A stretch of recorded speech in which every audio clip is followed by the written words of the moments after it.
most important thing that most people could do to just get a head start on improving their diet, they all kind of fall under the heading of awareness.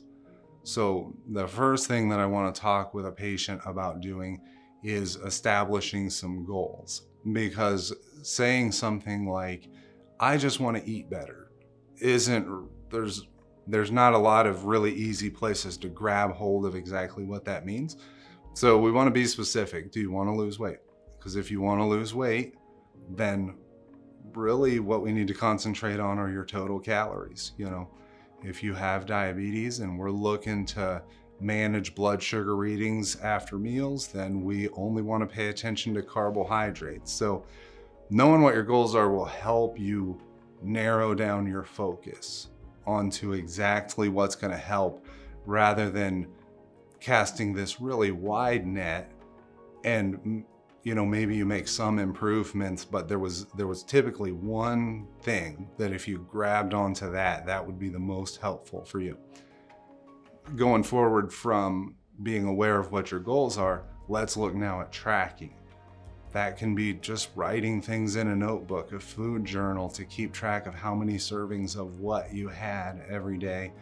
Or it can be a fitness tracker on your phone or on a tablet, where you can literally calculate exactly how many calories you took in for the day and see where that lines up against what you should be eating as far as your calories go. And then the last thing that I really like to focus in on people is to check in with those goals as you've been making and checking in with some of these, tracking some of these things. Because the best that any of us can do if we're trying to lose weight is count our calories and then hop on the scale.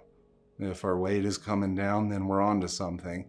If our weight isn't coming down, then we don't have to stress about that. We just have to understand that the calorie level we've been eating is too high for, to lose weight.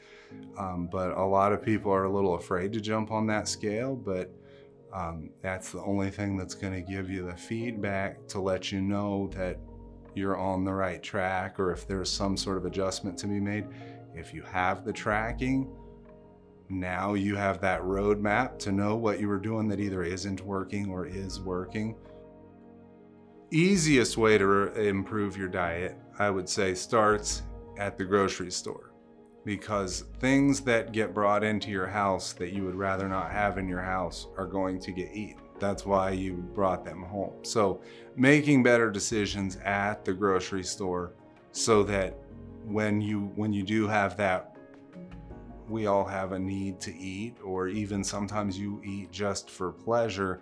But if you're surrounded by good choices, it's much easier to, you kind of build that trap for yourself of just, you're going to end up eating better, making better choices, versus, because most people aren't going to get up off the couch and drive to the grocery store to buy this one thing that they feel like a craving for.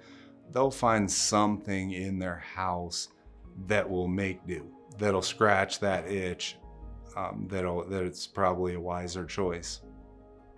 I like to have plans when it comes to those, a shopping list, just because it does, or even if it's a budget, like I use the grocery shopping app, and it has the prices in it too. So I kind of have an idea of how much I'm not going to spend, what number I'm not going to exceed, real similar to the calorie tracking thing, where, and it helps you stay on track a little bit more. Because just like with tracking calories, when people think they're going to sort of informally keep track of their eating, if we kind of followed them around with a hidden camera and showed them what the difference between what they really did and what they report that they did, you'll usually see there's quite a discrepancy there.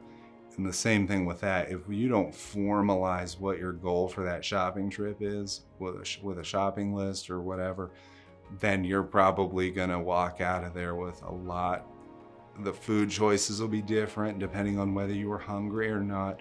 Hunger will oftentimes cause us to seek out higher calorie foods. It's kind of a human instinct to do that. So you'll find that there's a dramatic difference between um, a shopping trip that's planned and a grocery shopping trip that is just, um, where you're grabbing things as you go, and then when your cart's full, you leave.